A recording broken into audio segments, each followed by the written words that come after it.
Kimberly, we also heard the president say that Iran has a chance to be a good regional power, something of that nature. I guess it depends on how you want to define good regional power. If you want to annihilate Israel, then I suppose there would be a good regional power. Well, I believe that's the way he described Russia a few months ago as well, as being a good regional power. They were nothing more. Obviously, they are something more, and they are a greater enemy than has been shown by this administration. In any effect, with Israel, I think that what you're looking at here is, Iran clearly is not going to change its views on Israel overnight, and that they are, in essence, a dictatorship with the mullahs ruling the country. However, they are also a secular country for the most part, and they used to be a much greater secular country before the 1979 hostage crisis under President Jimmy Carter. And negotiations with them have failed continuously, and one has to wonder what the president is doing here. And maybe he's trying to salvage his foreign policy and would like to end his 8-year run as president with some sort of peace in the Middle East. And I think it's very naive to think that he can do so by, having Iran completely abandon their nuclear program, something they're not going to do. He mentions that Iran now has a chance to get it right with the world.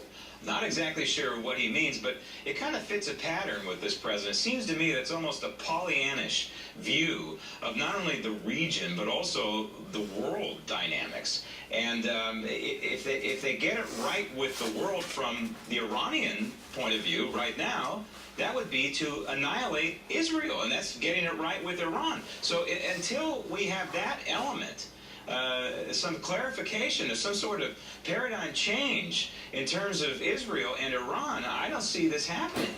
Well, we also have to remember that geopolitical politics plays a large role in the Middle East, and there's not a lot of talk about Israel's alignment with the Saudi Arabians, because Saudi Arabia is also an enemy of Iran, and they would like nothing more than to go out and get rid of their enemy, Saudi Arabia. Saudi Arabia is very, very aware of this, and they've been working behind the scenes with Israel, and would allow Israel and support Israel attacking Iran if that was the case.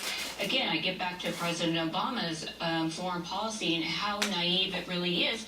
When he was elected president, he was going to part the oceans and the world was going to heal, and he started a couple of wars after he won the Nobel Peace Prize. I think this would be, he believes in the end here, the last 2 years of his presidency, that he can come in and by walking in the room and shaking someone's hand, they're going to just go, oh my gosh, yes, we need peace and we're going to work with you because you're President Obama, the great one, so on and so forth. He sees this as his salvage for the Middle East peace talks.